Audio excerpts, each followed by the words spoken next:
You need to make these numbers work, Natalie. Investor confidence depends on it, my boss Brent Douglas said, sliding a folder across his mahogany desk. The fluorescent lights in his corner office buzzed overhead as I stared at the quarterly reports spread before me. My name is Natalie Serrano, and I had been a senior accountant at Glenforge Innovations here in Denver for 6 years. At 34, I thought I had seen everything in the corporate world, but nothing prepared me for what Brent was asking me to do that gray October afternoon. The company specialized in renewable energy consulting, and our reputation had been built on integrity and transparency. At least, that's what I believed until that moment. I don't understand what you mean by make them work, I said carefully, though the knot in my stomach told me I understood perfectly. The quarterly figures showed a significant loss in the third quarter, primarily due to 3 major contracts falling through and unexpected equipment failures at our wind farm projects. Brent leaned back in his leather chair, his expensive suit perfectly pressed despite the late hour. Come on, Natalie. You've been here long enough to know how these things go. We need to show growth, not decline. Our investors are expecting a 15% increase, and these numbers... He gestured dismissively at the reports. These won't cut it. I felt my heart race as I looked at the actual figures again. We were showing a 12% loss, not the 15% gain he wanted reported. Brent, these are the real numbers. I've triple-checked everything. The Westmont contract fell through in September, and the Colorado Springs project had those turbine issues that cost us nearly $2 million. Then find a way to reclassify those expenses, he said, his tone growing sharper. Move them to next quarter. Adjust the depreciation schedules. Do whatever you need to do. I don't care how you fix it, just fix it. The office felt smaller suddenly, the walls closing in around me. Outside his window, I could see the Rocky Mountains in the distance, their peaks dusted with early snow. Those mountains had always reminded me why I loved working in Denver, but now they seemed like silent witnesses to what felt like a betrayal of everything I stood for. I can't do that, I said quietly, my voice steadier than I felt. That would be fraudulent reporting. I could lose my license. Brent's expression darkened, and I saw something in his eyes that made my blood run cold. It wasn't surprise or disappointment. It was anger that I had dared to question him. That look told me this conversation was far from over. The tension in Brent's office was suffocating as he stared at me with barely concealed fury. I had worked for him for 3 years since he became the chief financial officer, and I thought I knew him well. He had always been demanding and results-oriented, but I had never seen this calculating coldness before. Natalie, I think you're misunderstanding the situation here, he said, his voice taking on a patronizing tone that made my skin crawl. This isn't about fraud. This is about presenting our financial position in the most favorable light possible. It's what every company does. I shifted in my chair, feeling the weight of 6 years at Glenforge Innovations pressing down on me. I had started here as a junior accountant fresh out of graduate school, working my way up through dedication and long hours. I had genuinely believed in the company's mission of advancing renewable energy solutions. The irony wasn't lost on me that the company promoting clean energy was asking me to dirty their books. But these adjustments you're suggesting would misrepresent our actual financial position, I insisted. Moving expenses between quarters, manipulating depreciation schedules, that's not presenting things favorably, that's falsifying records. Brent stood up and walked to his window, looking out at the Denver skyline. The late afternoon sun cast long shadows across his office, and I noticed how the light seemed to avoid his face. You know, Natalie, I've been watching your work for a while now. You're technically competent, I'll give you that, but you lack the vision to see the bigger picture. The bigger picture? I asked, though I wasn't sure I wanted to hear his answer. He turned back to me, his smile sharp and cold. The bigger picture is that Glenforge Innovations is on the verge of securing a $100 million investment from Peterson Capital. That investment will allow us to expand our operations, hire more people, and make a real impact on renewable energy adoption. But if we show a loss this quarter, Peterson walks away. I felt my mouth go dry. Peterson Capital was one of the largest green energy investment firms in the country. A partnership with them would indeed transform Glenforge Innovations, but not at the cost of financial fraud. That doesn't justify falsifying our reports, I said, though my voice sounded smaller than I intended. Brent's smile widened, but there was no warmth in it. Think about it over the weekend, Natalie. Think about what's more important, your rigid interpretation of accounting principles, or the future of clean energy. We'll talk again on Monday. As I left his office, I couldn't shake the feeling that I was walking into a trap. That weekend was the longest of my life. I sat in my apartment in the Highlands neighborhood, staring out at the city lights and wrestling with what Brent had asked me to do. My cat Phoenix seemed to sense my distress and stayed close, purring softly as I tried to make sense of the situation. I kept thinking about my father, Miguel, who had immigrated from Mexico with nothing but a fierce work ethic and an unwavering belief in doing the right thing. He had worked construction for 30 years, sending me to college with money earned through back-breaking labor and absolute honesty. Mija, he used to tell me, your reputation is the only thing no one can take from you unless you give it away. On Sunday evening, I made my decision. I would not falsify the reports, no matter what Brent threatened. But something in his demeanor on Friday had made me uneasy, so I decided to protect myself. I drove back to the office building, using my access card to enter after hours. The building was eerily quiet as I made my way to my cubicle on the 14th floor. For the next 3 hours, I methodically copied every document I could access related to our quarterly financials. Emails, spreadsheets, internal memos, budget projections. Everything. I encrypted the files and stored them on multiple external drives, then uploaded copies to a secure cloud storage account I created specifically for this purpose. Call it insurance, call it paranoia, but my instincts told me I would need proof of the company's actual financial position if things went badly. Monday morning arrived with a gray Denver sky that matched my mood. I dressed carefully in my navy blue suit, professional armor for what I suspected would be a battle. As I walked into the building, I noticed Brent's Porsche was already in the executive parking garage. He was clearly eager for our conversation. I had barely settled at my desk when his assistant, Victoria, appeared beside my cubicle. "Mr. Douglas wants to see you immediately," she said, her usually friendly demeanor replaced by cold professionalism. The way she said it, without her usual smile or small talk, told me that word of Friday's conversation had spread. As I walked toward Brent's office, I felt my colleagues' eyes on me. Some looked curious, others sympathetic, but most seemed eager to avoid being associated with whatever was happening. I had worked with these people for years, shared coffee breaks and celebrated promotions together, but now I felt completely alone. Brent's door was open, and I could see him sitting behind his desk with what looked like a prepared folder in front of him. His expression was calm, almost serene, which somehow made the situation feel more ominous than if he had been obviously angry. "Come in, Natalie," he said, his voice carrying an odd formality. "Close the door behind you. We have some things to discuss."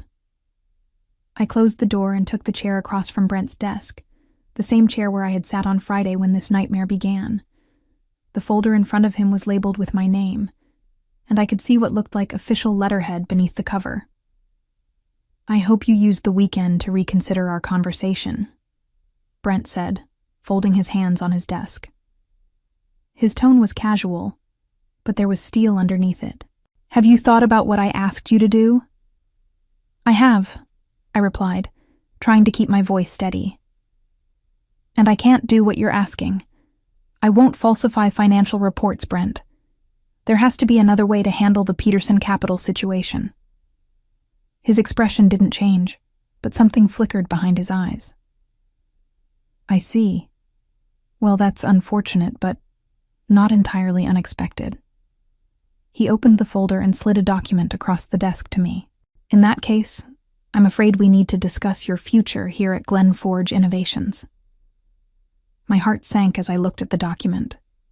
It was a termination letter, already prepared and dated for today. The reason given was performance issues and failure to adapt to evolving business requirements. I felt a surge of anger at the vague language designed to protect the company from any wrongful termination claims. Performance issues? I said, unable to keep the indignation out of my voice. Brent, you know my performance has been exemplary. I've never had a negative review. That was before you demonstrated an inability to work collaboratively with management, he said smoothly. Your refusal to work with me on this project shows a concerning lack of team spirit. I stared at him, finally seeing him clearly for what he was. This wasn't about performance or team spirit. This was about eliminating anyone who might stand in the way of his fraudulent scheme.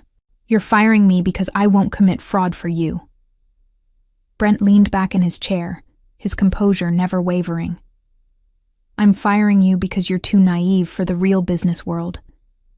Maybe accounting isn't for you, Natalie. Perhaps you should consider a career in education or nonprofit work, where your rigid moral standards might be more appreciated. The condescension in his voice was overwhelming, but it also crystallized something inside me.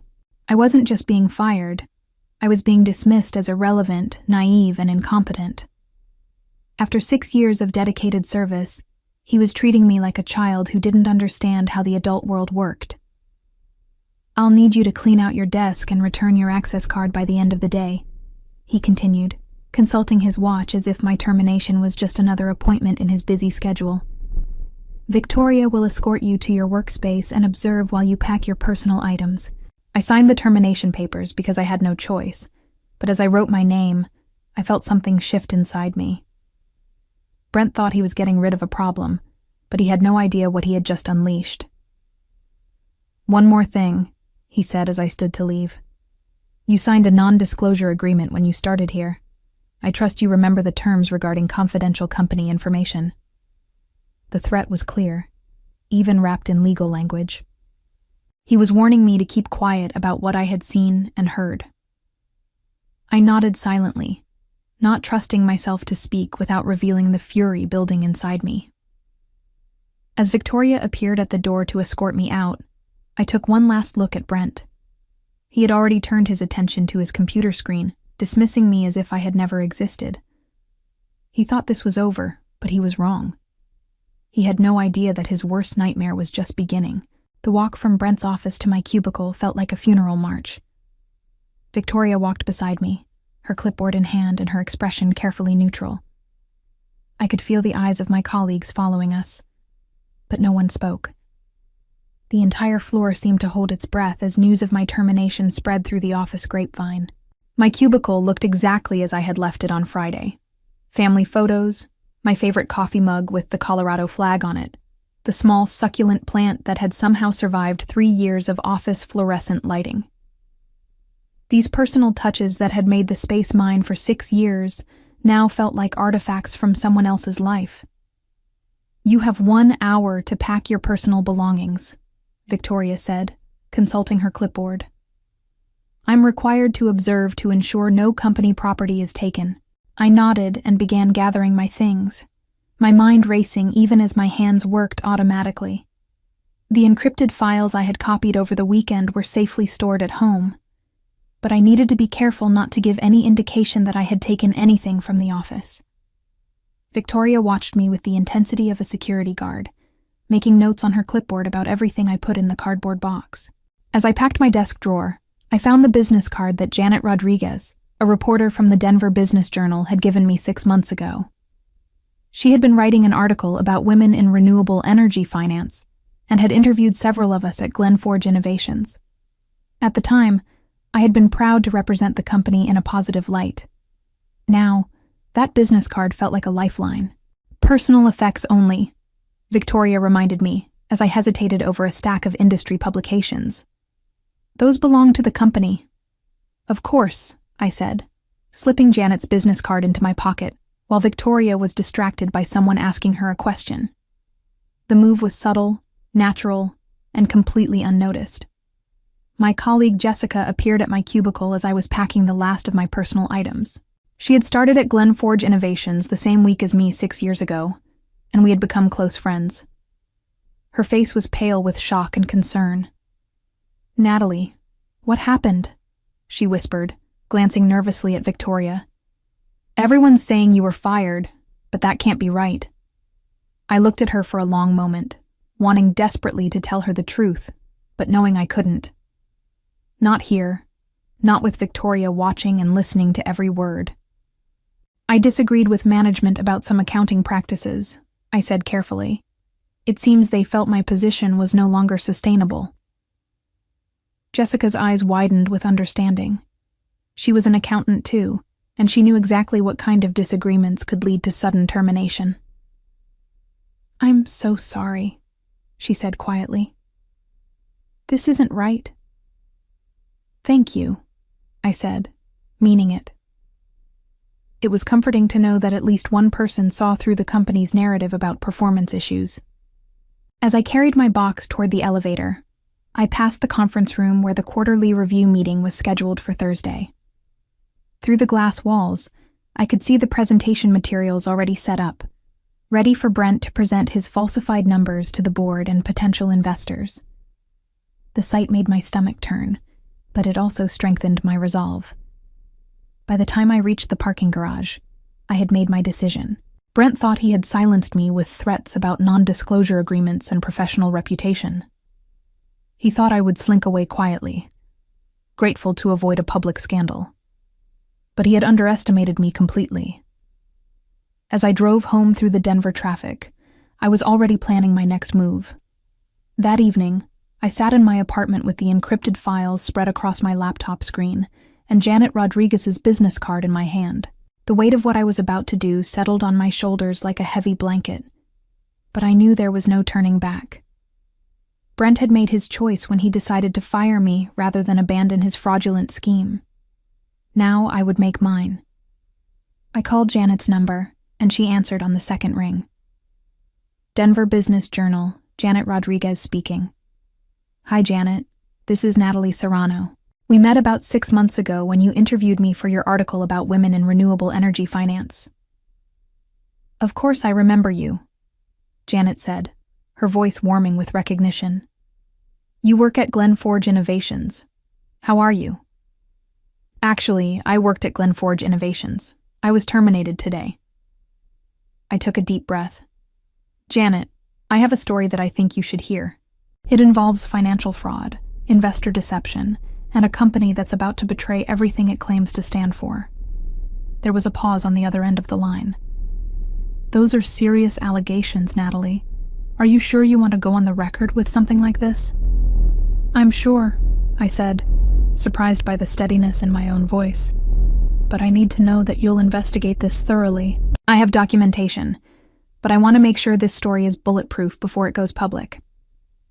Janet's journalist instincts kicked in immediately. "Can you meet me tomorrow morning? There's a coffee shop called Highlands Coffee on 32nd Avenue. I can be there at 8 a.m. "I'll be there," I said.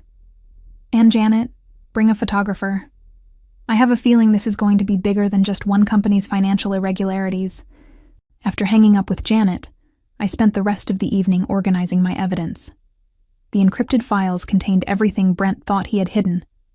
The real quarterly numbers, his emails discussing the need to massage the data, and most damning of all, a recorded voicemail he had left for his assistant discussing the Peterson Capital meeting and how the adjusted numbers would guarantee the investment. But as I reviewed the evidence, I realized that going to the press wasn't enough. Financial fraud was a federal crime, and if Brent was willing to fire me to hide his activities, he would probably try to destroy evidence and intimidate other employees once my story went public. I needed to involve law enforcement before he had a chance to cover his tracks. I researched the Securities and Exchange Commission's whistleblower program and found their online reporting portal. The process was more straightforward than I had expected, but the weight of what I was doing made my hands shake as I typed my report. This wasn't just about revenge or justice. I was potentially destroying careers, ending relationships, and exposing criminal activity that could send people to prison. But then I thought about the Peterson Capital investors, who would make decisions based on false information. I thought about the employees who might lose their jobs when the fraud eventually came to light anyway. I thought about my father's words about reputation and integrity. By midnight, I had submitted a detailed report to the SEC, complete with all the documentation I had gathered. The automated response told me that an investigator would review my submission and contact me within 72 hours. I fell asleep that night with my laptop still open, the screen glowing in the darkness like a beacon of hope. Brent thought Monday's confrontation had ended with his victory. He had no idea that it was just the beginning of his downfall. Tuesday morning arrived with the kind of crisp October air that made Denver feel alive with possibility. I met Janet Rodriguez at Highlands Coffee exactly at 8 a.m., carrying a folder that would change everything. The coffee shop was busy with the morning rush, but Janet had secured a corner table where we could talk privately. "Before we start," Janet said, setting up her digital recorder, "I want you to know that I've already done some preliminary research on Glenforge Innovations.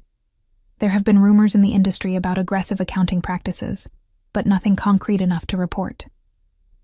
I slid the folder across the table to her. "Here's your concrete evidence." For the next 2 hours, I walked Janet through every document, every email, every piece of evidence that showed Brent's fraudulent scheme. Her expression grew more serious with each revelation, and I could see the journalist in her calculating the scope and impact of the story. "This is incredible," she said finally, looking up from the documents. "Natalie, you realize this could bring down the entire company? And probably several careers along with it?" "I realize that," I said quietly. "But what's the alternative? Let them defraud investors and continue operating on false pretenses? How many more people will get hurt if this continues?" Janet nodded, her respect for me evident in her expression. "You're right, of course. This story needs to be told." She paused, studying my face. "But I have to ask, are you prepared for the backlash? Brent Douglas isn't going to take this quietly, and he has resources to fight back." I thought about my father's words, about integrity and reputation. "I'm prepared," I said. "The truth needs to come out, whatever the consequences." Janet smiled and extended her hand. "Then let's make sure the truth gets told properly. I'll have this story ready for tomorrow's edition." Wednesday morning, I woke up to 17 missed calls and 43 text messages. The Denver Business Journal had published Janet's article online at 6 a.m., and by 7 a.m., it was trending on social media. The headline read, "Glenforge Innovations CFO accused of investor fraud in whistleblower report." My phone rang again. It was Agent Patricia Wong from the SEC. "Miss Serrano, I'm calling about your whistleblower report. We've reviewed your evidence and we're opening a formal investigation. Can you meet with me this afternoon?" "Of course," I said, my heart racing with a mixture of fear and vindication. "There's something else," Agent Wong continued. "Based on the severity of your allegations and the strength of your documentation, we're coordinating with the FBI's Financial Crimes Division. They'll be executing search warrants at Glenforge Innovations this morning." I nearly dropped my phone. "This morning?" "In about 2 hours," she said. "I wanted to give you advance notice because there's going to be significant media attention. Are you prepared for that?" Before I could answer, my doorbell rang. Through the window, I could see news vans already gathering on my street. The story was bigger than even Janet had predicted. By 9 a.m., federal agents had descended on Glenforge Innovations. I watched the live coverage from my living room, seeing my former colleagues standing in confusion as FBI agents carried boxes of evidence out of the building. The cameras captured Brent being escorted from his office, his face pale, and his hands visibly shaking. The reporter on scene announced that the company's stock had been suspended from trading and that criminal charges were expected to be filed within days. Peterson Capital had already issued a statement withdrawing their investment offer and expressing their commitment to ethical business practices. It was over. Brent's carefully constructed fraud had collapsed in less than 72 hours.